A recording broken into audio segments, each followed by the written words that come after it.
दोस्तों नमस्कार। आज हम बात करने वाले हैं भारत के दो पड़ोसी देशों बांग्लादेश और पाकिस्तान में चल रहे ताज़ा संकट की। बांग्लादेश में अंतरिम सरकार के खिलाफ लोग भड़क गए हैं। ऐसा लग रहा है कि मोहम्मद यूनुस का वक्त अब गिनती का रह गया है। दूसरी तरफ पाकिस्तान में army chief general Asim Munir की मुश्किलें बढ़ रही हैं क्योंकि अमेरिका उन पर नकेल कसने की तैयारी में है। तो चलिए इन दोनों देशों की मौजूदा हालत को समझते हैं कि वहाँ क्या हो रहा है, क्यों हो रहा है और आगे क्या हो सकता है। यूनुस सरकार का काउंटडाउन शुरू। बांग्लादेश में पिछले साल अगस्त में शेख हसीना की सरकार को जनता ने उखाड़ फेंका था। इसके बाद मोहम्मद यूनुस की अगुवाई में अंतरिम सरकार बनी। शुरू में लोगों को लगा कि अब सब ठीक हो जाएगा, लेकिन अब हालात उल्टे पड़ते दिख रहे हैं। जनता का गुस्सा। लोग कह रहे हैं कि यूनुस सरकार ने जो वादे किए थे, जैसे जल्दी चुनाव कराना, शांति लाना और आर्थिक हालात सुधारना, वो पूरे नहीं हुए। उल्टा महंगाई, बिजली की कटौती और रोज़मर्रा की चीज़ों की कमी ने लोगों को परेशान कर दिया है। हिंदुओं पर हमले। अल्पसंख्यक हिंदुओं पर हमले बढ़ गए हैं। मंदिर तोड़े जा रहे हैं और सरकार इसे रोक नहीं पा रही। इससे लोग और नाराज़ हैं। सेना का रुख। अब खबरें आ रही हैं कि सेना में भी यूनुस के खिलाफ गुस्सा बढ़ रहा है। ढाका में सेना की बड़ी बैठकें हुई हैं और कुछ सूत्र कह रहे हैं कि सेना यूनुस को हटाकर सत्ता अपने हाथ में ले सकती है। मार्शल लॉ यानी सैन्य शासन की भी बात हो रही है। छात्रों का विरोध। जिन छात्रों ने हसीना को हटाया था वही अब यूनुस के खिलाफ सड़कों पर है। उनका कहना है कि ये सरकार अमेरिका की कठपुतली बन गई है। ऐसा लगता है कि बांग्लादेश में फिर से उथल पुथल का दौर शुरू हो गया है। जनरल आसिम मुनीर पर अमेरिका की नज़र। पाकिस्तान में भी हालात कुछ ठीक नहीं हैं। वहाँ की सेना हमेशा से सत्ता की असली मालिक रही है, लेकिन अब जनरल आसिम मुनीर की मुश्किलें बढ़ती जा रही हैं। जनता का गुस्सा।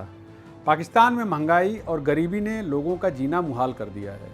लोग सेना को कोस रहे हैं कि वो सिर्फ सत्ता की कुर्सी संभाल रही है, उनकी तकलीफ़ों का कोई हल नहीं निकल रहा।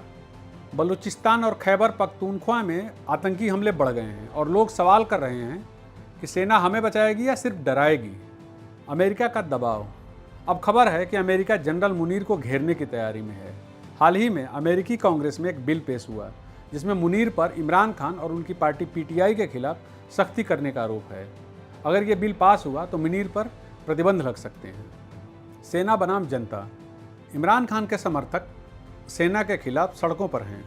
मई 2023 में इमरान खान की गिरफ्तारी के बाद लोगों ने सेना के ठिकानों पर हमला बोला था। मुनीर ने इसे काला दिन कहा था, लेकिन जनता का गुस्सा अभी भी ठंडा नहीं हुआ है। यानी मुनीर की कुर्सी पर खतरा मंडरा रहा है। न जनता खुश है न अमेरिका। अनोखा है सत्ता का खेल। पहले बात बांग्लादेश की।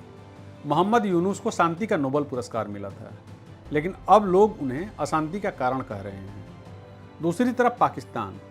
जनरल मुनीर पहले ऐसे आर्मी चीफ हैं जो आईएसआई और मिलिट्री इंटेलिजेंस दोनों के हेड रह चुके हैं, फिर भी उनकी पकड़ कमज़ोर पड़ रही है।